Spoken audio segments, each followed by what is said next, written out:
Aujourd'hui, nous allons aborder un thème important dans l'univers de Harry Potter, comme dans bien d'autres. La puissance. Certains la recherchent à tout prix, d'autres naissent avec elle ou la révèlent tout à coup. La puissance d'un sorcier est quelque chose de fascinant, je trouve. Pour établir ce classement, j'ai pris en compte la puissance magique supposée du personnage, les exploits qu'il a pu réaliser, mais aussi les talents particuliers dont il a fait preuve dans un domaine précis. Vous comprendrez vite. Vous n'avez plus qu'à découvrir qui sont pour moi les 7 sorciers les plus puissants dans Harry Potter.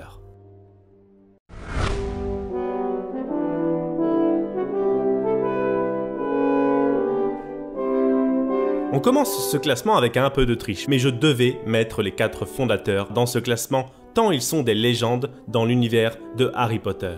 Godric Gryffondor d'abord, qui était connu comme le meilleur duelliste de son temps. Rowena Serdaigle, dont l'intelligence et la puissance permirent la magnifique architecture de Poudlard. De son côté, El Capoufsouffle était particulièrement doué pour les sorts relatifs à l'alimentation, et Salazar Serpentard, un Legilimens accompli, un fourche-langue réputé. On ne connaît que les grandes lignes de leur histoire, mais on ne peut nier qu'ils devaient être sûrement extrêmement puissants pour réussir à bâtir l'iconique Poudlard et laisser une telle marque historique. Ils sont d'ailleurs tous les 4 considérés comme parmi les plus grands sorciers de leur temps.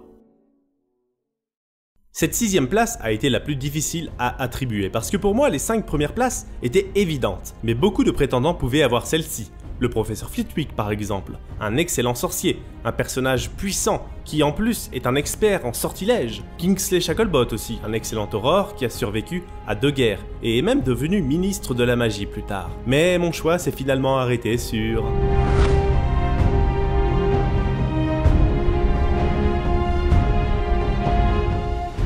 J'ai choisi Minerva McGonagall pour les raisons citées précédemment. Déjà, on ne peut nier la puissance magique de Minerva, qui est d'abord la grande spécialiste de la métamorphose, considérée comme l'une des formes de magie les plus complexes et dangereuses à maîtriser. C'est un animagus, qui est aussi quelque chose d'extrêmement dur à réussir. Même à un âge avancé, elle a démontré des talents superbes en duel, contre Rogue par exemple, même s'il devait retenir ses coups, ou contre Voldemort en personne, avec le soutien de Kingsley et d'Horace Slughorn, mais quand même. J'ai choisi toutefois Minerva aussi pour la vie incroyable qu'elle a menée. D'abord employée au ministère, elle est devenue l'une des meilleures, si ce n'est la meilleure, professeure de Poudlard. Elle a espionné les Mangemorts sous sa forme de chat pour le compte des Aurores pendant la Première Guerre, et a combattu pour l'Ordre du Phénix pendant la Seconde. Ses talents en métamorphose lui permirent d'ailleurs de mener et de consolider la défense du château lors de la bataille de Poudlard. Elle a été le bras droit d'Albus Dumbledore pendant des années, n'a jamais dévié de sa route, une sorcière incroyable,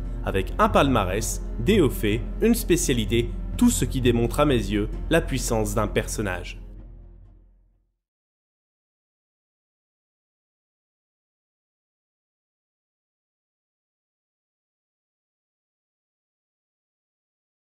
Peu importe, mais faites-nous découvrir la vie de Maugrey Folleuil, s'il vous plaît. Le peu que l'on connaît de lui est déjà incroyable. Les compétences d'abord. Alastor était sans conteste le plus puissant et le plus efficace des aurores jamais connus.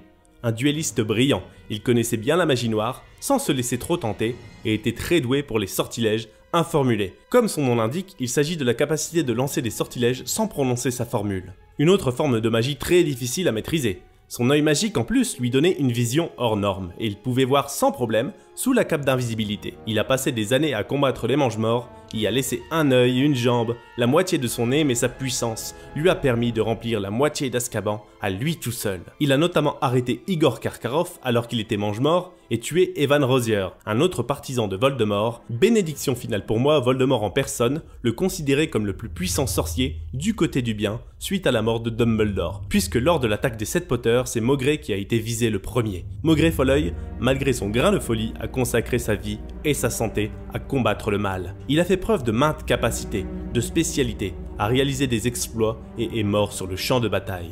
Il méritait amplement sa 5e place.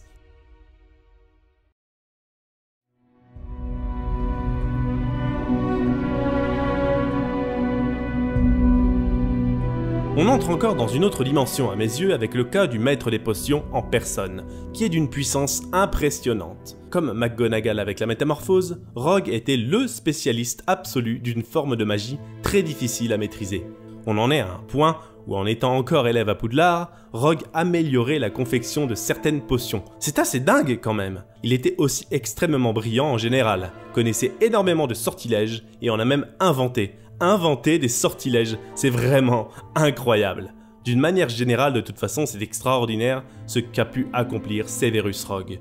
On rajoute à son arc sa capacité de voler sans balai, encore un exploit, et surtout ses pouvoirs de Legilimens et d'Occlumens, une discipline une fois encore tellement dure à dominer. Rien à dire concernant la puissance magique de Severus, largement prouvée puisqu'il était en plus parmi les petits chouchous de Voldemort. Rien que pour cela, il emporte brillamment cette place. On peut rajouter aussi sa vie, ses exploits, son enfance et sa scolarité très perturbée, mais marquée par ses talents. Son allégeance ensuite au Seigneur des Ténèbres avant de devenir un agent double, et réussir pendant tant d'années à cacher son jeu, à protéger son esprit et à respecter à la lettre les douloureuses missions de Dumbledore.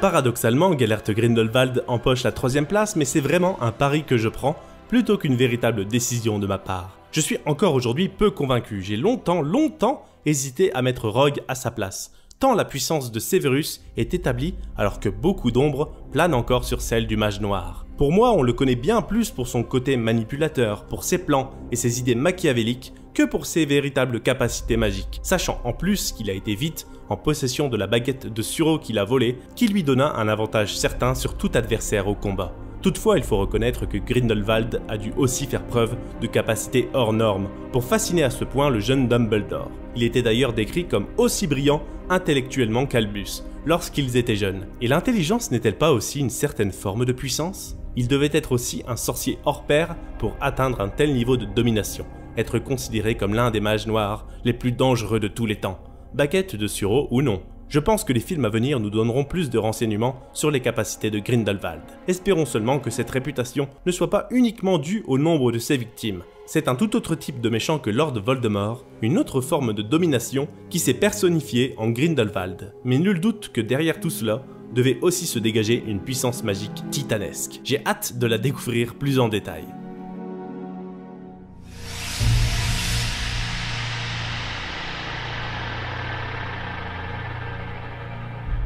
Situation totalement différente pour le Seigneur des Ténèbres dont on ne peut douter de la puissance tant il en a fait preuve et a mis sous sa botte le monde des sorciers à 2 reprises. Et sans la baguette de Suro s'il vous plaît. Tom Jedusor était un excellent manipulateur, un terrible séducteur qui pouvait facilement jouer avec des adultes comme Horace Slughorn. Il a été évidemment un élève à Poudlard extrêmement brillant et j'aime le fait aussi qu'il se soit fait tout seul d'une certaine façon. Il a beaucoup étudié, expérimenté la magie noire pour développer tout son potentiel. Les Horcruxes aussi, qui au-delà de demander un sacrifice de son âme, demandaient aussi sans doute une puissance magique sans pareille. Et Voldemort en a créé 7.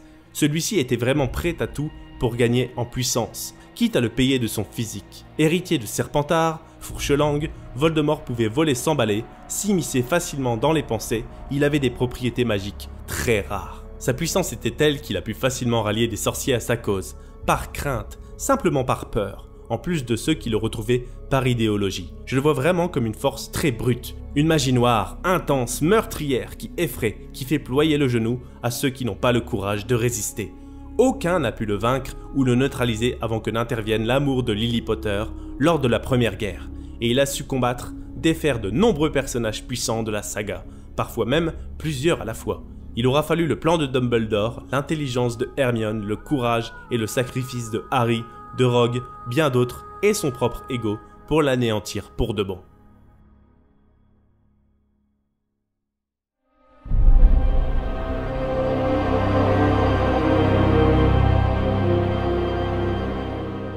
Bon, il n'y a pas vraiment de suspense, mais qui d'autre que lui, franchement. Même la logique est de son côté. Albus Dumbledore était redouté par Gellert Grindelwald, qui l'a vaincu dans un duel extraordinaire, et par le Seigneur des Ténèbres lui-même. Pour faire peur à l'ordre Voldemort, il fallait vraiment être quelqu'un, et Albus ne peut qu'être considéré comme le sorcier le plus puissant de la saga Harry Potter.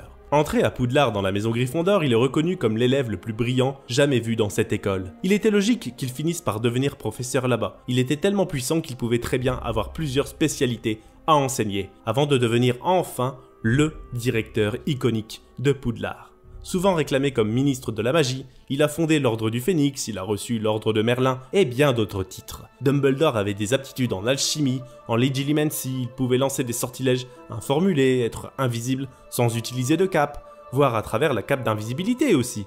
Il était absolument insaisissable, même pour le ministère. Maître de son destin du début à la fin, il y réunit en une seule personne tout ce qui distingue les autres. Dumbledore est une légende de cet univers, était un sorcier qui ne pouvait jamais laisser indifférent, et sa longévité ne fait que renforcer l'impression d'un personnage tout-puissant. Il a sauvé le monde des sorciers en battant Grindelwald en duel, il a affronté le Seigneur des Ténèbres au ministère, même affaibli, et a vaincu Voldemort à travers Harry, Hermione, Rogue, en mettant en place le plan qui le fit chuter. Certaines places sont discutables, mais la première demeure pour moi exclusivement réservée à Albus Dumbledore.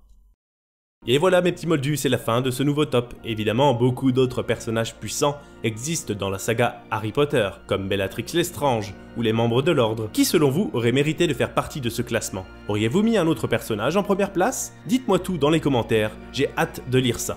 On se retrouve très vite dans une prochaine vidéo, mais fait accompli.